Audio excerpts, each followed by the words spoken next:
Hey guys, so it is my favorite time of year. It is almost time for the new MTV challenge to premiere.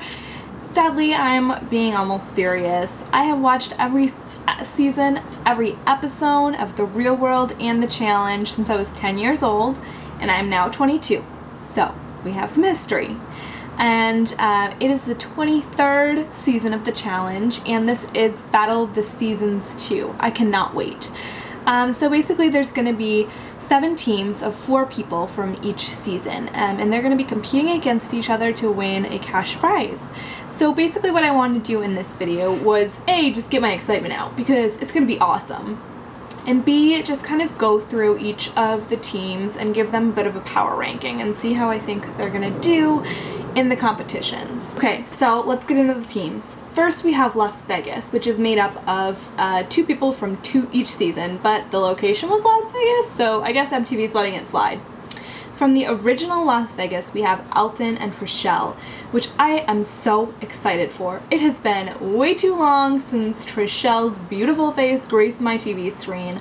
Like, she is just such a part of those old original classic challenges that got me hooked that I cannot even handle it. Like, she crashed her bike and Mike the Miz came and comforted her in the hospital. Like, that is how original Cash she is. She had a relationship with Mike the Miz. I can't. I'm so excited.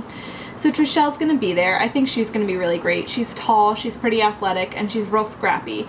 So I think she's gonna do pretty well so long as she cannot be distracted by hooking up like she always is. Alton is obviously a powerhouse. Like, that's all you need to say about Alton. He's gonna kick butt. I don't know any current cast who can stand up to him. And then you have Dustin and Nany from the newer 2011 season of Las Vegas Real World. Dustin, I don't know, he got sent home from Battle of the Exes for getting a scraped knee, so we'll see about his athleticism. And Nany, you know, I'm not sure, but she seems like she's tall, so she has a shot. I don't know. I like Nany, and I like Dustin enough, and so I think that they're going to do pretty well. I give them overall an 8. Next we have, I guess we'll go in chronological order of seasons, so this next oldest season will be Austin. On the Austin team we have Danny and Melinda, the divorced couple. I'm very excited to see what goes down with them socially. Like, I just can't wait to see that drama. And rounding out their team we have Lacey and Wes. I'm really over Wes on these challenges, to be honest. It's so clear he's just playing a role and trying to get a rise out of people and blah, blah, blah, blah. But fortunately, I think that he's so unlikable that people are going to send him into every elimination round as quickly as possible. Also, Danny talks huge game and never backs any of it up, just like Wes. So I think that this team is going to be out of here pretty quick because Melinda and Lacey aren't going to drag Wes and Danny on their shoulders. Like, no one's that athletically inclined. So, because they're not likable and 3 out of the 4 members aren't athletic, I'm going to give that team a 3. The next team is Brooklyn, which is going to be made up of Sarah, JD, Chet, and Devin. So Sarah has been on 6 of these. Like, that was shocking to me to find out because she has failed to make an impression on me yet. Like, she is one of the most boring yet consistently recast cast members. I can't even believe that she's done 6 and done nothing interesting yet. So maybe this is your chance, Sarah. Let's go. JD is boring. He smashed a glass table on his season of The Real World and purportedly slept with Anderson Cooper. And beyond that, I really don't care about him. Chet and Devin are likable. I like them both. They're real sassy. I think that they're capable of causing a little bit of drama. But as far as athletic ability, no. However, I will give their team a 5 because Sarah has completed the most challenges of anyone in this entire season. So Sarah has the distinction of being the most veteran of anyone there, which is crazy to me. So next is Cancun. Cancun, their team is going to be made up of Jonna, Jasmine, CJ, and Derek. CJ was on a challenge before, and I did not know it. This is great. Like, I literally watch these things like it's my job, and CJ totally faded into the background for me. Like, I really didn't know he'd been on a show before. So That's not good. I mean, I know he's a football player, but apparently he didn't display that much athletic prowess on, I guess he was on Fresh Meat too. And then Jasmine and Janae, I don't know.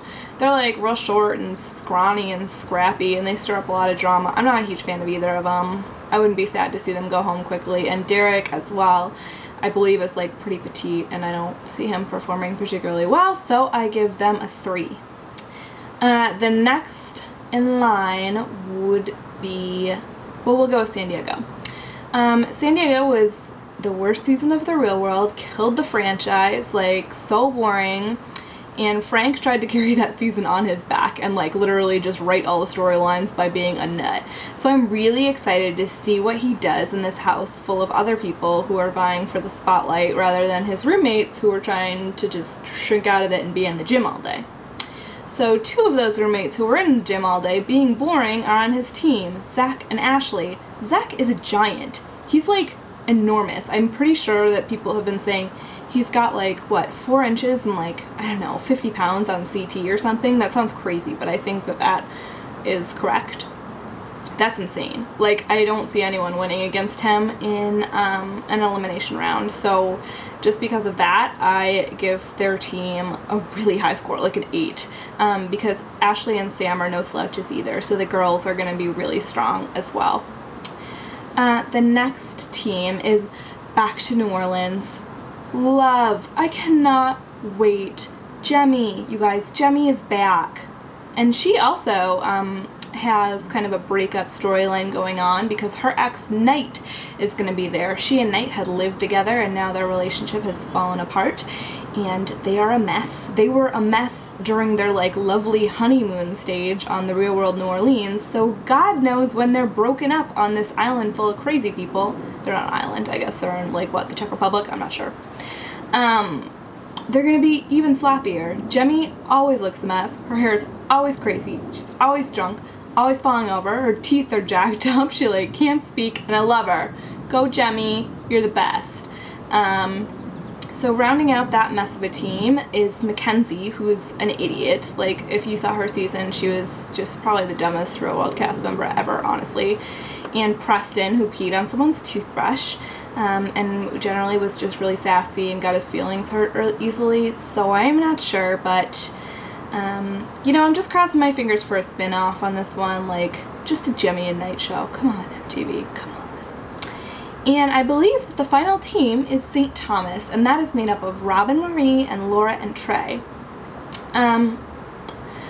You know what, I really liked Robin Marie's relationship while they were on The Real World. I thought it was kind of cute, and I was really sad at the reunion when Rob was like breaking up with Marie over a text message and everything's a mess. So I'm excited to see the relationship play out the good old days a little bit more, but because they're new, I'm not sure how long they'll stay. But Rob does have height and Trey has strength, so those guys could keep them in longer. So they get like a 6, I guess they're average.